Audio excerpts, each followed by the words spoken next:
और सज्जनों,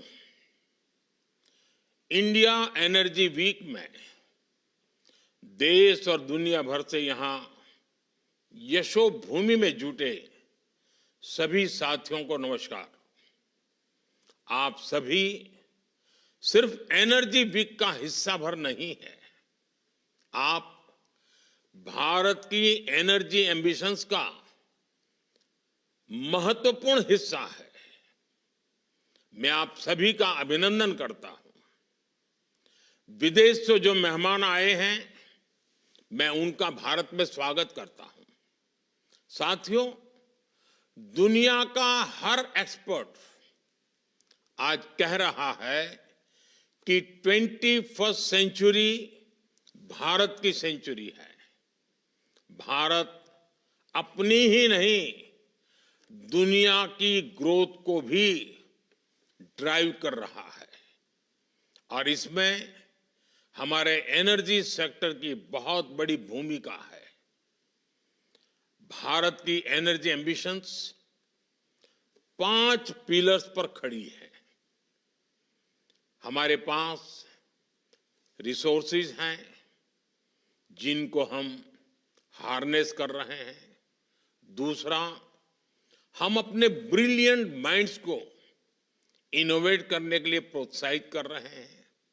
तीसरा, हमारे पास इकोनॉमिक स्ट्रेंथ है, पॉलिटिकल स्टेबिलिटी है।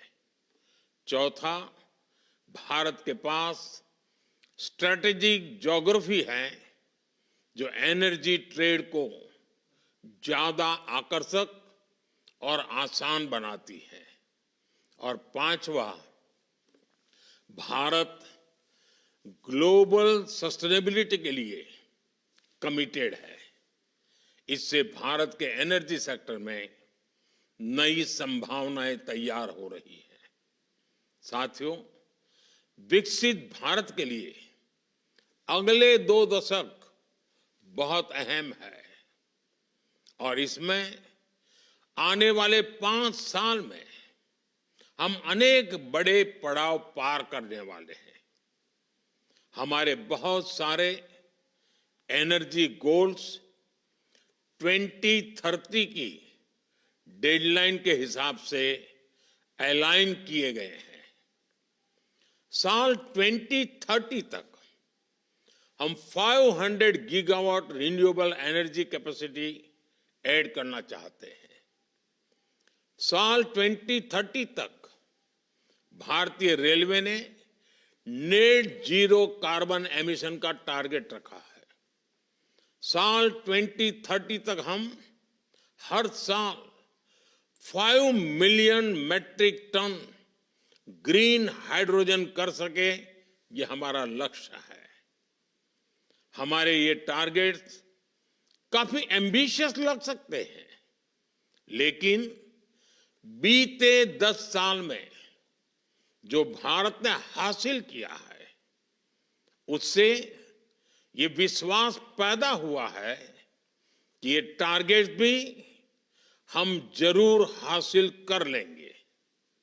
फ्रेंड्स, बीते 10 साल में भारत 10th लार्जेस्ट से 5th लार्जेस्ट इकोनॉमी बना है। बीते 10 वर्षों में हमने अपनी सोलर एनर्जी जनरेशन कैपेसिटी को 32 टाइम्स बढ़ाया है। आज भारत दुनिया का तीसरा सबसे बड़ा सोलर पावर जनरेटिंग नेशन है। हमारी non fossil fuel energy capacity 3 गुना बढ़ी है। भारत G20 देशों में पेरिस समझौते के लक्ष्यों को पूरा करने वाला पहला देश है। भारत कैसे अपने लक्ष्य समय से पहले प्राप्त कर रहा है, इसका एक और उदाहरण है इथेनॉल ब्लेंडिंग।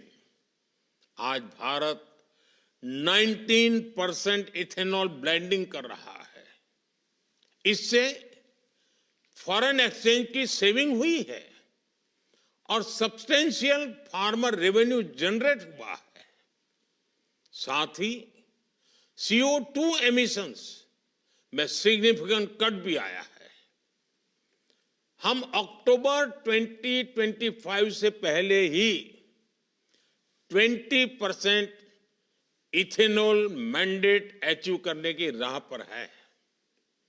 आज भारत की बायोफ्यूल्स इंडस्ट्री तेजी से ग्रो करने के लिए तैयार है।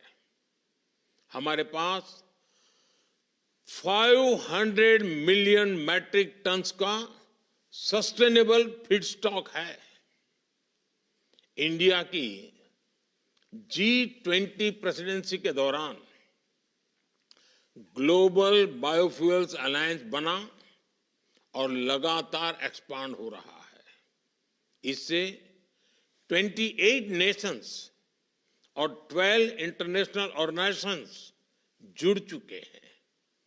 ये वेस्ट को वेल्थ में ट्रांसफॉर्म कर रहा है और सेंटर्स ऑफ एक्सीलेंस सेट कर रहा है।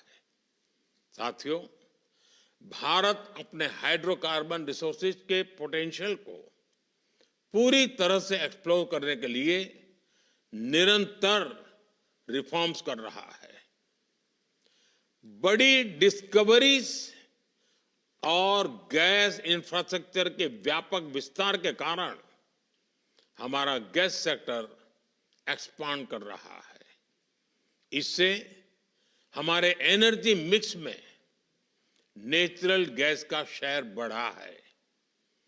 भारत अभी 4th लार्जेस्ट रिफाइनिंग हब है और हम अपनी कैपेसिटी 20% तक बढ़ाने में जुटे हैं। साथियों, हमारी जो सेडिमेंट्री बेसिन्स है, इसमें कई सारे हाइड्रोकार्बन रिसोर्सेज मौजूद है। इनमें से कई का पता चल चुका है और कई ऐसे हैं जिन्हें खोजा जाना बाकी है, जिनका एक्सप्लोरेशन बाकी है। इंडिया का अपस्ट्रीम सेक्टर और आकर्षक हो, इसके लिए सरकार ने open acreage licence policy OALP बनाई है। एक्सक्लूसिव इकोनॉमिक जोन को खोलना हो या सिंगल विंडो क्लियरेंस सिस्टम बनाना हो, सरकार ने इस सेक्टर को हर तरह से मदद दी है। Oil fields regulation and development act में हुए बदलाव के बाद अब स्टेक होल्डर्स को पॉलिसी स्टेबिलिटी, एक्सटेंडेड लीजेस और इंप्रूव्ड फाइनेंशियल टर्म्स की सुविधा भी मिलेगी। सरकार के इन रिफॉर्म्स के कारण समुद्री क्षेत्र में ऑयल और गैस रिसोर्सेज की खोज करने, इनका प्रोडक्शन बढ़ाने और स्ट्रेटेजिक पेट्रोलियम रिजर्व्स को मेंटेन करने का काम आसान होगा। साथियों, भारत में कई डिस्कवरीज और बढ़ते पाइपलाइन इंफ्रास्ट्रक्चर के कारण नेचुरल गैस की सप्लाई बढ़ रही है और इसी कारण आने वाले समय में नेचुरल गैस का उपयोग भी बढ़ने वाला है। इन सारे क्षेत्रों में आपके लिए निवेश की बहुत सारी संभावनाएं बन रही हैं। साथियों, आज भारत का बहुत बड़ा फोकस मेक इन इंडिया पर है, लोकल सप्लाई चेन पर है। भारत में पीवी मॉड्यूल सहित अनेक प्रकार के हार्डवेयर की मैन्युफैक्चरिंग के लिए भी बहुत संभावनाएं हैं। हम लोकल मैन्युफैक्चरिंग को सपोर्ट कर रहे हैं। 10 साल में भारत की solar PV module manufacturing capacity का विस्तार हुआ है। ये क्षमता 2 गीगावाट से बढ़कर करीब 70 गीगावाट हो गई है। PLI स्कीम की वजह से ये सेक्टर और आकर्षक हो गया है। इससे high efficiency solar PV modules की मैन्युफैक्चरिंग को बढ़ावा मिला है। साथियों, बैटरीज और स्टोरेज कैपेसिटी के सेक्टर में इनोवेशन और मैन्युफैक्चरिंग दोनों के लिए बहुत अवसर हैं। भारत बहुत तेज गति से इलेक्ट्रिक मोबिलिटी की तरफ बढ़ रहा है। इतने बड़े देश की डिमांड पूरा करने के लिए बैटरीज और स्टोरेज कैपेसिटी के क्षेत्र में हमें बहुत तेजी से काम करना है। इसलिए इस वर्ष के बजट में भी हमने ग्रीन एनर्जी को सपोर्ट करने की संबंधित अनेक घोषणाएं की है। सरकार ने ईवी और मोबाइल फोन बैटरी की मैन्युफैक्चरिंग से जुड़ी कई चीजों को बेसिक कस्टम ड्यूटी से बाहर किया है। Cobalt powder, lithium ion battery waste, lead, zinc ऐसे अनेक क्रिटिकल मिनरल से ड्यूटी हटा दी गई है। नेशनल क्रिटिकल मिनरल्स मिशन भी भारत में एक सशक्त सप्लाई चेन के निर्माण में बड़ी भूमिका निभाएगा। नॉन लिथियम बैटरी इकोसिस्टम को प्रमोट करने की दिशा में भी हम आगे बढ़ रहे हैं। इस वर्ष के बजट में हमने न्यूक्लियर एनर्जी सेक्टर को भी ओपन कर दिया है। एनर्जी में हो रहा हर इन्वेस्टमेंट नौजवानों के लिए नई जॉब्स क्रिएट कर रहा है, ग्रीन जॉब्स के अवसर बना रहा है।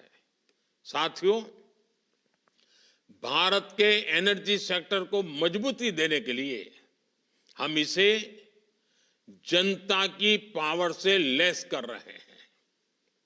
हमने देश के सामान्य परिवारों और किसानों को ऊर्जा दाता बनाया है। बीते साल हमने पीएम सूर्यघर मुफ्त बिजली योजना शुरू की। इस योजना का स्कोप सिर्फ एनर्जी प्रोडक्शन तक ही सीमित नहीं है। इसमें सोलर सेक्टर्स में नई स्किल्स बन रही हैं, नया सर्विस इकोसिस्टम बन रहा है और आपके लिए निवेश की संभावनाएं भी बढ़ रही हैं।